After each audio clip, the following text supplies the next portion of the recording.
Enoch to Jesus, Part 2, The Gems, or Things I Forgot.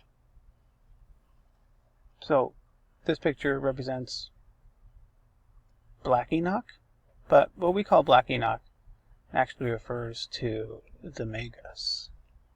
In Genesis 4, Cain's seed is given, and there's an Enoch in there. So there's an Enoch before the flood on Cain's side, and there's an Enoch later on this side of Adam, the holy side. And that's who is our prophet of God, who's probably going to come back and spit fire during the tribulation. The Magus derives from the Black Enoch, said like the Black Pope, like the Black Magician. If you see stars on Neil deGrasse Tyson's vest, it's a homage to the Magus, and that's how deep and far back that goes. There's other characters on the dark side that are pre-flood, and their knowledge has come forward. Everything has come forward now. We're playing with all the cards, and that's cool. So before it got to that guy, it actually came through this guy. You can see the horns, and this is all just the same. You could say this is an emergence of the gospel of Jesus Christ and the black knowledge of Cain's Enoch, and that became a religion. And then it was hid for 70 generations with the fallen angels, and they released around 1850. And then this guy was born, and he called himself the Beast, and he wrote the Book of the Law. And in it is how to rebirth Satanism, which is what we are living in today, more or less. And that's why the rapture is probably going to happen in, before I finish this sentence. So, but the genealogy of Jesus continues from Noah to Abraham. Matthew starts off with the genealogies, and that's pretty much all we're supposed to concern ourselves with. He's the son of David and seed Abraham and receiver of the promise, line of the tribe of Judah. But it says in 17, so all the generations from Abraham to David are 14 generations, and from David until the carrying away into Babylon are 14 generations, and from the carrying away into Babylon until Christ are 14 generations. Now, each of those 14 generations seem to be about 1600 years. Now, the Great Cycle, as described in Enoch, lasts 532 years, and if you times that by 3, it comes out to 1596. So that would kind of sound like a nice round number for each period, because there would have been about 1600 years before the consummation of the flood, and then another 1600 years before Abraham, and then another 1600 years before the law, and then another 1600 years before Jesus, and then another 1600 years until we're raptured, more or less. So I think the Dark Ages, they hid 400 years somewhere, something along those lines. But this comes full circle because, well, I didn't pull it up, but I showed you in the last video that October 2nd was the new year for the Jewish New Year in 2016. I forgot to point out that the new year, this one, starts off at September 22nd, which coincides with this Revelation 12, signs in the sky, the stars, okay, September 23rd. And that whole thing goes with the rapture.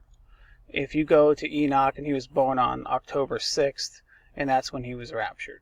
That's the first month of the year. He's the first prophet, and then he would maybe be the last prophet if he returns with Elijah. So all that kind of ties in, but there's a few more of those. And they're in the Apocrypha. Adam, for instance, these aren't those things. I'm going to talk about this in a second. Adam, for instance, the days of when he was thrown out, when he was born, when he died, had all this symmetry to it that is really interesting, and it's in the book of Adam and Eve, but this is why the Apocrypha helps. It gives dates and numbers and things that sort of track godly-like themes and patterns.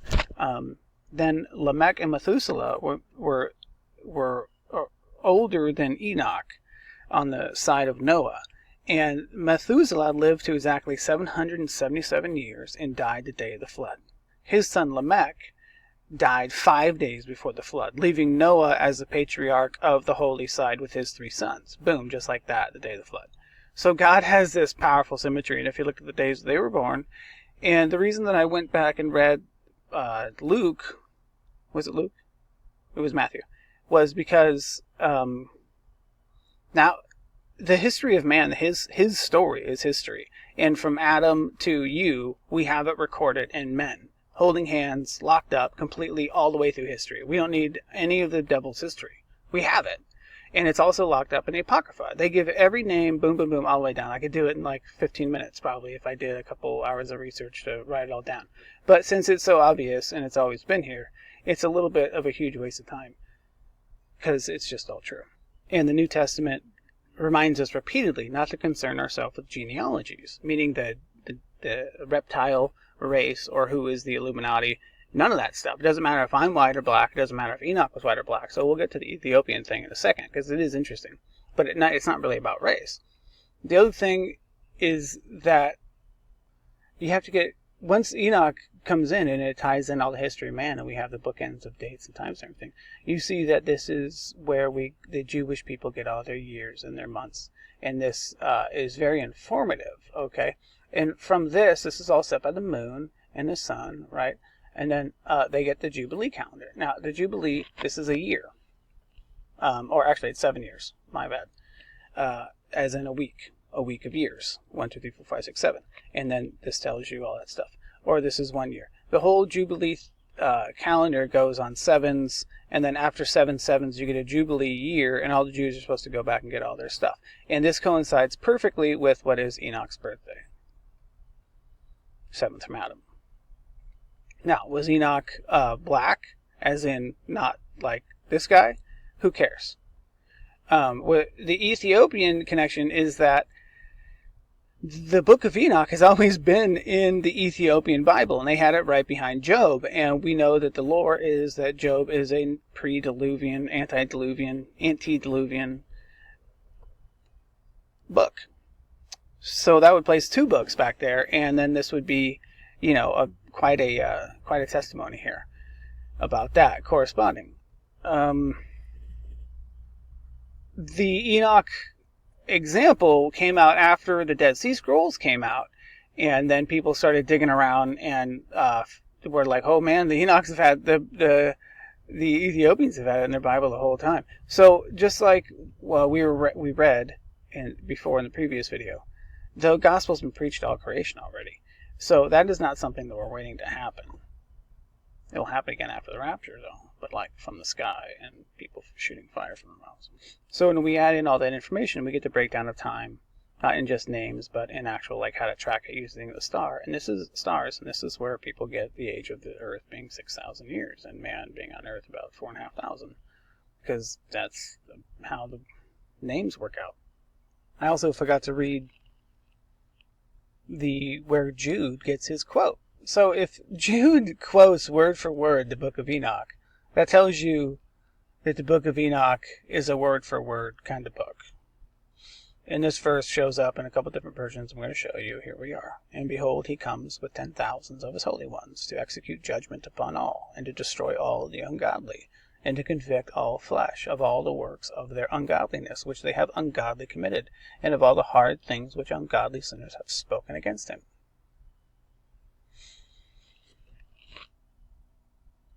And if I get time at the end, I'll go through some more of this. Behold, he comes with 10,000s of his saints to execute judgment upon them, and destroy the wicked, and to reprove all the carnal for everything which the sinful and ungodly have done and committed against him. All you have to know about how this is supposed to read is it's supposed to read how Jude reads, word for word, because that's what it was. And this is like been Mandelaed. So this is why I don't give you links and show you like where to go, because I've been reading this for years, and I put it down for a couple of years, and have come back to it, to my chagrin. One of the things to keep in mind with Enoch is the rapture. Now I'll do a whole thing on the rapture at another time, but Enoch is the very first example. The Lord loves to make an example out of very few, and he was the first example. He was taken up.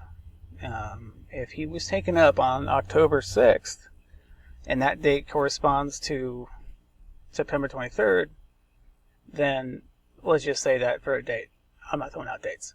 But it would make sense that, given the congruity of when he went up and went down and died, that he would be coming back if he were to come back that day as one of the two olive branches, one of his two witnesses. Back to Hebrews 5:11-5. By faith Enoch was taken up, so that he should not see death. That's a prophecy of the rapture. There's no reason why Scripture would otherwise put it in there. Not seeing death. That is a rare promise. In a certain way, there's spiritualities and fleshliness, the life and death, and second death and first death. But at the point of being born again, where you've tasted your first death, it says you will not taste the second death. And if that happens that you die and sleep in the dirt for 100 years until the rapture or the resurrection, well, maybe you didn't taste it, but then it remains also true for the people who were born like you were at this point in time, and you won't taste death. You'll be raptured alive, just like Enoch was. And wouldn't that be fitting for him to do it on his birthday, so to speak? So then Enoch also talks about the fallen angels when he saw them. I saw also other countenances in that secret place. I heard the voice of an angel saying, These are the angels who have descended from heaven to earth, and have revealed secrets to the sons of men, and have seduced the sons of men to the commission of sin. And here's another spot where he speaks of this. The men took me on to the fifth heaven, and placed me, and there I saw many and countless soldiers, called Grigori, of human appearance, and their size was greater than that of great giants, and their faces were withered, and the silence of their mouths perpetual. And there was no service on the fifth heaven. And I said to the men who were with me, Wherefore are these very withered, and their faces melancholy, and their mouths silent? And wherefore is there no service on this heaven? And they said to me, These are the Grigori, who with their prince Satanael rejected the Lord of light, and after them are those who are held in great darkness on the second heaven. And 3 of them went down on to earth from the Lord's throne, to the place Hermon, and broke through their vows on the shoulder of the hill Hermon, and saw the daughters of men how good they are, and took to themselves wives, and befouled the earth with their deeds, who in all times of their age made lawlessness and mixing, and giants are born, and marvelous big men, and great enmity. And therefore God judged them with a great judgment, and they weep for their brethren, and they will be punished on the Lord's great day. And I said to the Grigori, I saw your brethren, and their works, and their great torments, and I prayed for them. But the Lord has condemned them to be under earth, till heaven and earth shall end forever and ever. And I said, Wherefore do you wait, brethren, and do not serve before the Lord's face? And have not put your services before the Lord's face, lest you anger your Lord utterly. And they listened to my admonition, and spoke to the 4 ranks in heaven. And lo, as I stood with those 2 men, 4 trumpets trumpeted together with great voice, and the Grigori broke into song with one voice, and their voice went up before the Lord pitifully and affectingly. And then I made firm the heavenly circle. Oh, that's Jesus taken over there, in a different verse. And one from the order out of the order of angels, having turned away with the order that was under him, conceived an impossible thought, to place his throne higher than the clouds above the earth, that he might become equal in rank to my power. And I threw him out from the height with his angels, and he was flying in the air continuously above the bottomless. I'll wrap this up with something Jesus saying out of Enoch, after he describes making us. I conceived a cunning saying to say, I created man from invisible and from visible nature. Of both are his death and life and image. He knows speech, like some created thing, small in greatness, and again great in smallness. And I placed him on the earth, and as a second angel, honorable, great, and glorious. And I appointed him as ruler to rule on earth, and to have my wisdom. And there was none like him of earth, of all my existing creatures. This was Enoch to Jesus, the Gems. Thanks for listening. Maranatha.